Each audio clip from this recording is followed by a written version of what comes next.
감사합니다. 우리 할렐루야 찬양대 귀한 찬양 하나님께서 기쁘게 받으신 줄로 믿습니다.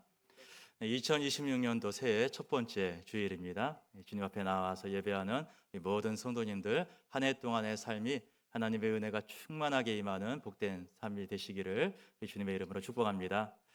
우리 2026년도 우리에게 앞으로 이제 52번의 주일이 펼쳐지게 됩니다.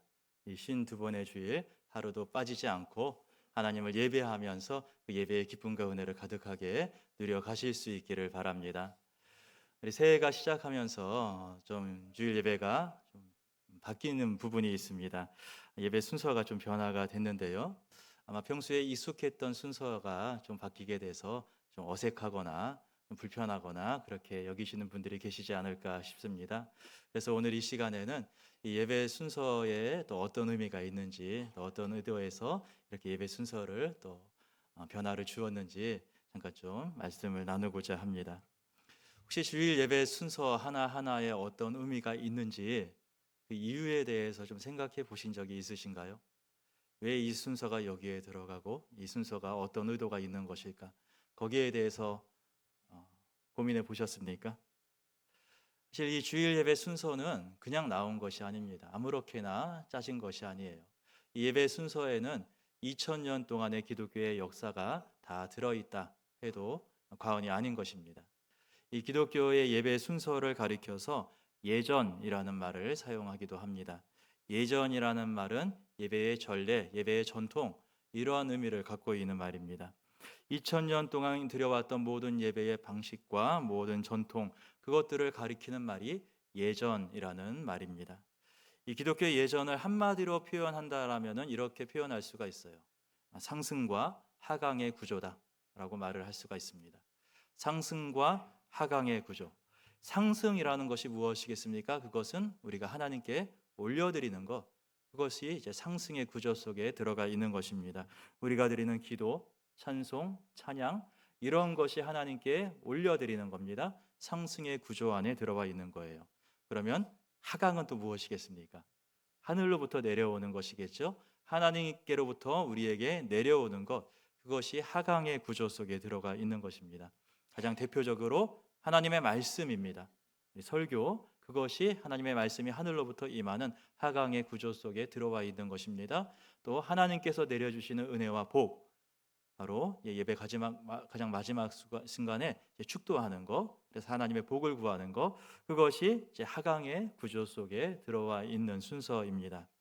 그래서 이 기독교 예전이라는 것은 상승과 하강의 구조가 아주 정교하게 교차되고 맞물려 있는 짜임새 있는 구조로 되어 있는 거예요.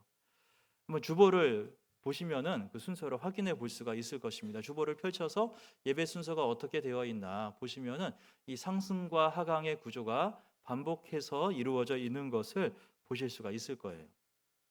이 예배는 가장 먼저 예배의 부름에서부터 시작을 합니다. 하나님이 우리를 예배로 불러 주셔야지 우리가 이 예배에 나아올 수가 있는 것입니다. 하나님께서 우리를 불러 주셔서 그 하나님의 부르심 앞에 반응하는 것, 그것이 우리의 예배입니다. 그래서 이 예배는 가장 먼저 이 하강의 구조 속에서 시작이 돼요. 하나님께로부터 내려오는 것입니다. 하나님께로부터 우리를 예배로 불러 주시는 것이죠. 하나님의 부르심이 있다라면 그 다음에는 무엇이 있어야 되겠습니까? 부르심에 대한 응답이 있어야 돼요. 우리가 응답하는 것입니다. 하나님의 부르심에 응답합니다. 그래서 찬양대가 하나님께 찬양을 올려드리고 예배 인도자가 기원 기도를 드리면서 이 예배가 시작이 되는 것입니다. 이렇게 상승과 하강의 구조가 교차되는 거예요. 예배 순서는 계속해서 이런 방식으로 이루어져 있습니다.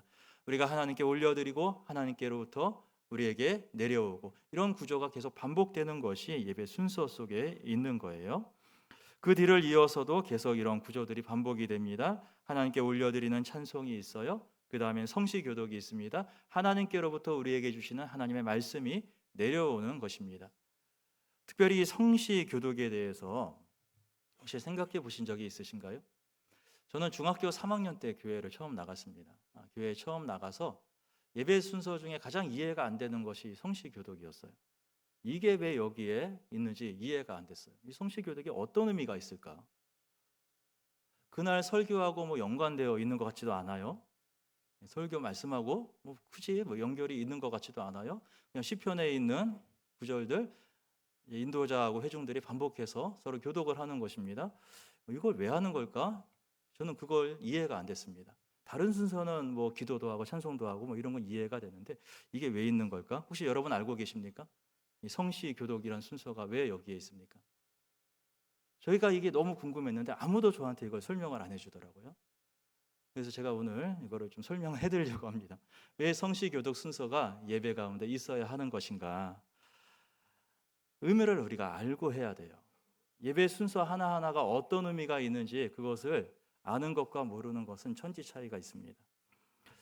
이 성시 교독이라는 것은 구약 시대에서부터 내려오는 하나님의 백성의 전통입니다. 구약 시대 때 이스라엘 백성들은 그들이 드리는 예배 가운데 시편을 함께 낭독하는 시간이 있었습니다. 이 이스라엘 나라가 바벨론한테 멸망하고 유다 백성들이 바벨론의 포로로 붙잡혀가면서 온 세상에 흩어지게 됩니다. 디아스포라가 되어서 온 세상에 흩어져서 살게 되는 거예요. 그래서 이 전 세계 곳곳에서 흩어져 사는 유대인들이 예루살렘 성전에 가서 예배를 드릴 수가 없으니까 자기들이 살고 있는 각자의 처소에서 회당을 만들고 그 회당에서 하나님의 말씀을 함께 읽으면서 예배를 드리기 시작하는 것입니다. 그러면서 그 예배 순서 가운데 시편의 말씀을 함께 읽으면서 하나님의 말씀 앞에 나아가는 시간이 있었습니다. 이 시편 말씀은요, 그 자체가 예배 중에서 사용되기 위해서 만들어진 것입니다. 시편 말씀 자체가 성도들이 함께 번갈아 가면서 읽을 수 있도록 그렇게 짜여져 있어요. 대표적으로 우리 시편에 나오는 말씀, 시편 136편 같은 시가 그렇습니다. 이 시편 136편 1절 말씀 보면은 여호와께 감사하라 그는 선하시며 그 인자하심이 영원하미로다라고 말씀하고 있어요. 근데 이 136편은 전체가 다 똑같은 구조로 되어 있습니다. 앞부분에서는 하나님께 감사하라라는 내용이 나오고 뒷부분에서는 그 인자하심이 영원하미로다라고 계속 이 내용이 반복이 됩니다. 이것이 어떤 의미겠습니까? 예배 중에 이것을 함께 반복해서 읽고 반복해서 노래하라라는 것입니다. 앞부분에서 인도자가 이러한 이유로 하나님께 감사하라라고 선포하면은 그 뒤를 이어받아서 회중들이 마치 노래에 후렴을 하는 것처럼 그 인자하심이 영원하미로다 이렇게 함께 화답을 하는 것입니다. 이렇게 서로 시편 말씀을 가지고 번갈아 읽는 그런 전통이 구약 시대에서부터 전해져 내려오고 있는 거예요. 그런 전통이 신약 시대 때 교회로 그대로 이어지게 됩니다. 이 신약 시대 초기에 이 그리스도인들은 대부분 다 유대인들이었거든요. 그러니까 유대인들이 자기들이 하던 그 방식 가지고 그대로를 예배 가운데 가지고 오면서 예배 속에 예수님을 예배하게 되었던 것이죠. 그러면서 그 전통이 오늘 우리에까지 이어지고 있는 것이 바로 이 성시 교독이라는 거예요. 그래서 이 성시 교독이 예배 순서 중에 아주 중요한 시간입니다. 이 성시 교독을 할 때 우리는 하나님의 말씀을 대하면서 동시에 수천 년 동안의 하나님의 백성의 역사 속에 함께 들어가는 거예요. 수천 년 전 이스라엘 백성들이 각자 자기들이 살고 있는 곳에서 하나님을 예배하면서 시편 말씀을 낭독했었던 그 예배 속으로 우리가 함께 들어가는 것입니다. 2000년 전 초대교회 성도들이 수많은 박해와 핍박 속에서도 목숨을 내놓고 믿음을 지켜갔었던 그 믿음의 고백 속으로 우리가 함께 들어가는 것입니다. 이 수천 년의 역사 속에 우리가 함께 머물고 있다라는 것을 우리가 느끼게 해주는 것, 그 시간이 바로 이 성시 교독의 시간이다라는 것입니다. 그래서 이 예배 순서가 어떤 의미가 있느냐, 그 의미를 알고 예배할 때에 우리 예배가 달라지게 돼요. 그냥 일상적으로 습관적으로 그냥 순서가 있으니까 기계적으로 따라왔던 예배가 아닌 거예요. 아, 여기엔 이런 의미가 있었구나. 이 말씀을 함께 읽으면서 오랜 세월 동안 하나님의 백성들이 믿음을 지켜왔구나. 그것을 함께 느끼면서 예배 가운데 동참하게 되는 것입니다. 그럼 우리 예배가 훨씬 더 활력이 넘치고 생기가 넘치는 예배가 되는 것입니다. 특별히 예배 순서를 변경하면서 하나 좀 추가한 순서가 있습니다. 어떤 순서냐면은 이 성시교독 다음에 참회의 기도와 사제의 말씀이라는 순서를 좀 추가했습니다. 그래서 오늘도 예배 드릴 때 지난 한 주간 동안의 죄를 돌아보면서 하나님 앞에 회개하는 그런 시간을 우리가 가졌습니다. 우리 교단에는 예배 예식서라는 책이 있습니다. 이 예배 예식서는 우리 교단에서 드려지는 모든 예배의 그 기준과 표준을 보여주는 책입니다. 주일 예배에서부터 시작해서 오후 예배, 또 수요 예배, 그리고 가정에서 드리는 신방 예배라든가 아니면 장례 예배, 이런 모든 예배를 어떻게 드려야 될지 그 순서가 정리되어 있는 책이 예배 예식서라는 책입니다. 그런데 이 예배 예식서에서 제시하고 있는 예배의 표준 순서를 보게 되면은 주일 예배를 드릴 때 그 앞부분에는 항상 참회의 기도와 또 사제의 말씀 순서가 들어가 있습니다. 여기에는 이런 의미가 있는 거예요. 예배라는 것은 우리 힘으로는 드릴 수 없는 것입니다. 그 고백이 여기에 들어가 있는 것입니다. 우리는 죄인이기 때문에, 우리는 범죄하였고 타락한 존재이기 때문에 거룩하신 하나님께 나아가서 예배할 수 없는 존재입니다. 그 고백이 여기 들어가 있는 것입니다. 그렇기 때문에 예배하기 전에는 가장 앞순서에 하나님, 내가 죄인입니다 고백하면서 나의 죄를 돌아보는 시간이 있는 것입니다. 그래서 회개하는 것이죠. 예수님의 십자가의 은혜로 나를 정결하게 씻어 주시옵소서. 그 의미가 바로 이 참회의 기도 가운데 들어있는 것입니다. 그래서 지난 한 주간 동안 지은 나의 허물과 죄를 돌아보면서 그것을 하나님 앞에 잠잠히 고백하는 것입니다. 내가 죄인입니다 그렇게 고백했을 때에 우리 하나님은 자비로우신 하나님이시고 은혜로우신 하나님이시기 때문에 반드시 우리의 죄를 씻어 주십니다. 예수님께서 십자가에서 흘리신 보혈로 우리의 죄를 씻겨주시고 우리를 정결하게 해주시는 거예요. 그래서 우리가 예수님의 보혈로 정결케 됨을 얻었습니다. 이렇게 선포하는 것이 사제의 말씀이 되는 것입니다. 이렇게 우리가 죄를 고백하고 죄 사함의 확신을 가지고 우리 주님 앞에 나아가게 되는 거예요. 그래서 앞으로 이제 우리가 예배 드릴 때 이 대표기도 순서를 맡으신 분들은 이 부분을 좀 주의를 해주시면 참 좋을 것 같습니다. 예배 중에 우리가 대표기도 순서를 맡아서 앞에서 열심히 기도를 준비해서 하시는데 간혹 회개기도부터 시작하시는 경우가 간혹 있으시더라고요. 그런데 앞에서 사제의 말씀과 또 참회의 기도가 있었는데 그 뒤에 또 회개의 기도를 한다라는 것은 이거는 좀 오해를 불러일으킬 수가 있어요. 앞에서 우리가 회개했었고 사제의 선언을 들었는데 그것이 부족한 것인가라고 오해가 될 수가 있는 것입니다. 사실 우리는 죄인이에요. 그렇기 때문에 항상 날마다 끊임없이 우리의 죄를 고백하면서 예수님의 십자가를 붙들어야만 합니다. 한 번 회개했다면 다음에 또 회개할 필요 없다. 이거는 이단들이나 하는 얘기죠. 우리는 끊임없이 우리의 죄를 하나님 앞에 회개해야만 하는 거예요. 그런데 예배 순서 중에 바로 앞에서 참회 기도와 또 사제의 선언이 있었는데 그 뒤에 대표 기도하면서 한 번 더 회개 기도를 한다라는 것은 잘못된 오해를 불러일으킬 수가 있는 것입니다. 그래서 이런 모든 거에 있어서 우리가 좀 세심하게 예배를 정성스럽게 준비하자, 그런 차원에서 이렇게 좀 말씀을 드립니다. 우리 예배라는 것이 굉장히 좀 익숙한 것일 수가 있습니다. 매 주일마다 주 앞에 나와서 예배하면서 그것들이 어떨 때에는 되게 습관적으로 느껴질 때도 있어요. 또 매일마다 새벽 예배를 하시는 분들도 계시고 또 수요일마다 또 금요일마다 수요일 예배 또 금요 기도에 와서 우리가 함께 예배 드리기도 합니다. 이렇게 일주일에도 한 여러 번 예배를 드리다 보면은 예배라는 것이 굉장히 습관적으로 기계적으로 드려지는 경우도 있는 것 같아요. 그런데 이 예배 순서를 하나하나 뜯어가면서 깊이 묵상하다 보면은 이 순서 하나하나가 너무도 귀하고 은혜로운 의미가 담겨 있다라는 것입니다. 이 예배의 모든 순서가 이 상승과 하강의 구조로 이루어졌다, 그렇게 말씀을 드렸는데요. 이거를 다른 말로 표현하면은 예배는 하늘과 땅이 서로 화답하는 시간이다라고 할 수가 있는 거예요. 하늘과 땅이 서로 상호작용을 일으키는 시간, 그 시간이 지금 우리가 드리는 이 예배의 시간이라는 것입니다. 하늘이 땅으로 임하는 시간이에요. 땅에 있는 우리가 하늘에 계신 하나님께로 우리의 삶을 올려드리는 시간, 그 시간이 예배의 시간인 것입니다. 하늘과 땅이 하나로 연결되어지고 전능하신 하나님 앞에 우리가 나아가서 그 하나님을 만나는 은혜의 시간, 그것이 우리가 드리는 바로 이 예배의 자리라는 것입니다. 그러니까 이 예배가 얼마나 귀한 것입니까? 얼마나 놀랍고 소중한 것입니까? 이것이 오늘 우리에게만 소중한 것뿐만이 아니고요, 오늘 본문 말씀에 나오는 이 사마리아 여인에게도 예배라는 것이 너무도 소중한 것이었습니다.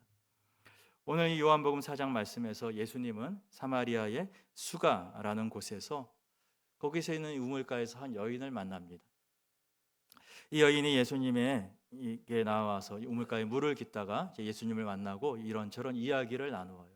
처음에는 우물물을 깃는 이야기부터 시작해서 우물물이 아니고 생수의 강이 내 안에서 흘러 넘쳤으면 좋겠습니다. 이런 이야기를 나눕니다. 그러다가 예수님이 한순간에 이 여인의 삶의 전곡을 찌르는 말씀을 하시는 거예요. 이 여인에게는 5명의 남편이 있었고 지금 함께 하고 있는 남자도 있는데 그 사람도 너의 남편이 아니구나. 예수님은 이러한 말씀을 하시는 것입니다. 이 말씀을 듣는 순간에 이 여인은 자기랑 이야기를 나누고 있는 이 사람이 보통 사람이 아니다, 이것을 깨닫게 되는 것이죠. 이제 보니 당신은 선지자가 아닙니까? 그러면서 이 여인은 그동안 자신이 가장 깊숙한 곳에서 혼자 고민하고 있었던 그의 가장 깊은 영적인 고민을 예수님 앞에 털어놓게 되는 것입니다. 그가 예수님 앞에 털어놓는 가장 깊은 영적인 고민, 그것은 바로 예배의 문제였습니다. 우리 조상들은 사마리아에 있는 이 산, 이 그리심산이라고 하는 그곳에서 예배드려야 한다. 사마리아의 사람들은 그렇게 이야기를 하는데 당신들 유대인은 예루살렘에서 예배를 하라고 합니다. 어느 말이 맞는 것입니까? 이곳입니까? 아니면 예루살렘입니까? 어디에서 예배드리는 것이 맞는 것입니까? 이 여인이 예수님께 그것을 물어보고 있는 것입니다. 이 질문은 이 여인이 그의 영혼 가장 깊숙한 곳에 묻어두고 있었던 아주 깊은 영적인 고민이고 갈등이었습니다. 여러분, 이 여인이 어떤 여인입니까? 좀 심하게 이야기를 하면 이 여인은 걸레 같은 삶을 살았던 여인이에요. 천박한 삶을 살았던 그런 여인입니다. 5명의 남자를 만나고 지금 6번째 남자를 만나서 그의 품에 안겨 있습니다. 이 남자 저 남자 품에 안기면서 그렇게 천박하게 험한 인생을 살았던 여인이라는 거예요. 이 여인의 마음은 어땠을까요? 내가 이 사람을 만나면 이제 좀 제대로 살아볼까 싶었으면 버림받습니다. 또 다른 사람 만나서 이 사람과 함께 살면 좀 사람처럼 살아볼 수 있을까 그랬는데 또 다시 버림받습니다. 이 여인과 만났던 남자들은 이 여인과 함께 지내다가 쓸모가 다하면 그저 소모품처럼 쓰레기처럼 버려오면서 그렇게 버림받은 인생을 살아왔었던 여인이 이 여인이었던 거예요. 그럼에도 불구하고 이 여인은 간절한 깊은 소망이 있었던 것이죠. 내가 여태까지 쓰레기처럼 살아왔지만, 걸레처럼 쓰고 나면 버림받는 인생 살아왔지만 그래도 나도 좀 사람처럼 살아보고 싶다. 나도 좀 하나님을 경외하면서 하나님 앞에 나아가서 예배하는 인생 살고 싶다. 그런 깊은 영적인 고민이 있었던 것입니다. 그러면서 어떻게 하는 것이 하나님을 기뻐하는 예배일까? 어떻게 하면 나도 나 같은 인생 하나님 만나서 하나님께 예배하면서 하나님의 딸로 살아갈 수가 있을까? 하나님을 만나 예배하면서 사람다운 인생 살아볼 수 있을까? 그런 고민을 갖고 여인이 살아왔다라는 거예요. 그리고 마침내 예수님 만나서 어떻게 해야 되는 것입니까? 걸레 같은 내 인생, 이처럼 천박한 인생 살아왔지만 내가 하나님 예배하려면 내가 어떻게 해야 되는 것입니까? 그 질문을 예수님 앞에 털어놓고 있는 것입니다. 이처럼 기구한 인생을 살아왔던 이 여인에게 예수님 말씀하시는 거예요. 이 산도 아니고 저 예루살렘도 아니다. 하나님은 참되게 예배하는 자들을 찾고 계신다. 영과 진리로 예배하는 자들, 그 사람들을 하나님은 찾고 계신다. 오늘 네가 영과 진리로 예배한다면 이 산이 아니고 예루살렘도 아니고 어떤 곳에 있든지 상관하지 아니하고 영과 진리로 예배하는 너를 하나님은 반드시 만나 주실 것이다. 예수님은 이 여인에게 그 말씀을 하고 있다라는 것입니다. 하나님은 지금도 이런 사람을 찾고 계신 줄로 믿습니다. 영과 진리로 예배하는 사람, 그 사람의 삶이 어떠하든지 상관없이 영과 진리로 예배하며 하나님을 찾는 사람, 지금도 하나님은 그 사람을 찾고 계시며 그런 사람을 반드시 만나 주실 줄로 믿습니다. 이 영과 진리라는 말이 예전에 봤었던 개역 성경에서는 신령과 진정이라는 말로 번역이 되어 있었습니다. 그래서 우리가 신령과 진정으로 예배드리자 이러한 말도 참 많이 했었어요. 그런데 이렇게 신령과 진정이라는 말은 좀 오해할 수가 있는 말입니다. 예전에 우리 어머니나 할머니들 그런 분들도 계셨어요. 새벽에 일어나서 깨끗한 물 한 동이 떠놓고 장독대 위에 올려놓고 비나이다 비나이다 그렇게 하루를 시작하셨던 분들도 계셨습니다. 그런 분들 신령과 진정이었습니까? 아닙니까? 그런 분들도 나름대로는 신령과 진정이었을 것입니다. 신령과 진정은 이럴 수가 있어요. 근데 그렇게 비나이다 비나이다 그것이 신령과 진정일 수는 있었어도 영과 진리는 아닌 것입니다. 우리가 예배 드릴 때 신령과 진정이라는 말을 사용한다라면은 그것은 우리의 예배가 잘못하면 오해되는 방향으로, 잘못된 방향으로 갈 수도 있는 것입니다. 진리가 아닌 것들을 향하여서도 신령과 진정으로 나아갈 수가 있는 거예요. 하지만 하나님은 신령과 진정이 아니라 영과 진리의 예배를 원하신다라는 것입니다. 영과 진리, 이것이 어떤 말입니까? 이것은 다른 말로 쉽게 말한다면은 성령 안에서 드리는 예배를 말하는 것입니다. 하나님의 말씀 안에서 드리는 예배를 말하는 것입니다. 하나님의 성령 안에서, 하나님의 말씀 안에서 드리는 예배, 그것이 예수님이 우리에게 가르쳐주고 계시는 영과 진리의 예배라는 것이고, 그렇게 성령과 말씀 안에서 드려지는 그런 예배를 하나님은 지금도 찾고 계시다라고 말씀하시는 거예요. 20세기의 가장 위대한 신학자라고 일컬어지는 칼바르트라는 신학자가 있습니다. 이 사람이 하나님의 말씀에 대해서 이런 얘기를 했어요. 하나님의 말씀이 세 가지 형태로 우리에게 찾아온다라는 것입니다. 첫 번째는 계시된 하나님의 말씀입니다. 하나님께서 우리에게 계시하여 주신 말씀입니다. 그것은 바로 2000년 전 말씀이 육신이 되어 찾아오신 예수님을 가리키는 거예요. 계시된 하나님의 말씀, 예수님이 계시다라는 겁니다. 두 번째는 기록된 하나님의 말씀이라는 거예요. 기록된 하나님의 말씀은 오늘 우리가 보는 이 성경 말씀을 말하는 것입니다. 하나님의 성령의 감동을 받은 사람들이 하나님의 뜻 가운데 기록한 이 성경, 그것을 오늘 우리도 읽으면서 이 말씀을 직접 볼 수가 있는 것입니다. 마지막 세 번째는 선포된 하나님의 말씀이라고 합니다. 이 선포된 하나님의 말씀은 하나님의 백성 공동체인 교회가 증언하는 말씀입니다. 교회를 통해서 선포되는 말씀, 다시 말하자면은 설교를 말하는 것입니다.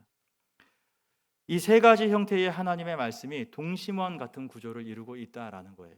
가장 중앙에는 계시된 하나님의 말씀인 예수님이 계세요. 그리고 이 예수님의 이 바깥쪽에는 기록된 하나님의 말씀인 성경 말씀이 있는 것입니다. 그리고 이 모든 것의 가장 테두리, 가장 바깥쪽에는 선포된 하나님의 말씀인 교회의 증언, 설교가 자리 잡고 있다라는 것입니다. 우리는 가장 가운데에 있는 계시된 하나님의 말씀인 예수님을 향해서 나아가야만 합니다. 그런데 이 가장 가운데에 있는 예수님을 향해 나아갈 때에는 가장 바깥쪽에서 안쪽으로 들어갈 수밖에 없어요. 그래서 가장 밖에 있는 선포된 하나님의 말씀, 교회의 설교를 통하여서 예수님께로 나아가는 길이 가장 빠르고 가장 쉬운 길이라는 것입니다. 왜 그렇습니까? 믿음은 들음에서 나기 때문이다라는 거예요. 말씀을 들을 때에 우리의 믿음이 생겨나는 것입니다. 그래서 교회에서 말씀이 선포되는 것을 듣는 것이 참으로 중요한 것이고, 말씀을 들음으로써 계시된 하나님의 말씀인 예수님을 향해서 나아갈 수가 있는 것입니다. 그래서 기독교 예배에서 가장 중요한 시간이 하나님의 말씀이 선포되는 설교에 있습니다. 이것은 특별히 개신교, 이 개혁교회 예배 가운데 전통이에요. 하나님의 말씀, 오직 말씀으로, 오직 성경으로 구원을 받는다라는 것을 믿는 우리 개신교회는 이 모든 예배의 가장 중심에 하나님의 말씀이 놓여 있는 것입니다. 설교를 통해서 하나님의 말씀이 온전히 선포되어져야지, 그래야지 그 예배가 영과 진리의 예배일 수가 있다라는 것입니다. 그래서 예배 순서 중에 이 설교 시간을 가장 마지막 뒤쪽으로 옮기게 되었어요. 예배의 가장 마지막에 하나님의 말씀을 듣고 이 말씀만이 우리에게 가장 기억에 남았으면 좋겠습니다. 다른 어떤 것이 아니고 하나님의 말씀이 우리의 마음에 치고 들어와서 그 말씀을 우리 가슴에 새기고 돌아가는 것이 오늘 우리가 드리는 이 예배가 될 수 있기를 소원합니다. 설교를 잘 들으라는 것이 목사 얘기 잘 들으라는 것이 아닙니다. 하나님의 말씀을 들으라는 거예요. 저도 하나님의 말씀을 바르게 전하기 위해서 애쓰고 노력하겠습니다.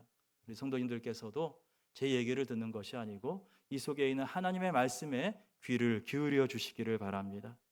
우리의 말씀을 가슴 속에 새기시길 바랍니다. 이 도원교회, 이 교회 이름 얼마나 좋은 이름인지 모르겠습니다. 말씀이 샘솟는 교회라는 뜻이지 않습니까? 이 교회, 우리 도원교회 이름처럼 우리 마음속에 하나님의 말씀이 날마다 샘솟아 흐를 수 있는 그런 교회, 그런 우리의 예배가 될 수 있기를 소원합니다. 우리의 삶이 사마리아 여인 같은 이 기구하고 복잡하고 가슴 아픈 삶을 살았다 할지라도 하나님의 말씀 앞에 나올 때에 그 말씀 속에서 우리의 마음이 치유되고 회복되고 다시 한번 일어날 수 있는 그런 한 해가 될 수 있기를 소원합니다. 그런 말씀의 은혜가 넘쳐나는 이 한 해 우리 교회 모든 예배가 될 수 있기를 주님의 이름으로 축복합니다. 하나님 아버지 참 감사합니다. 우리 교회 모든 예배가 영과 진리로 드려지는 온전한 예배 되게 하여 주시옵소서. 영과 진리로 예배하는 자 하나님 찾으신다라고 말씀하셨는데 우리 모든 성도들이 영과 진리로 예배하며 하나님이 찾으시는 그 예배자로 살아갈 수 있는 이 한 해 우리 모든 성도님들 될 수 있도록 은혜를 더하여 주시옵소서. 주님의 은혜로 오늘도 우리와 함께 하시고 하나님의 말씀을 우리 심령 가운데 새겨 주시옵실 줄로 믿고 감사하며 예수님의 이름으로 기도드리옵나이다. 아멘.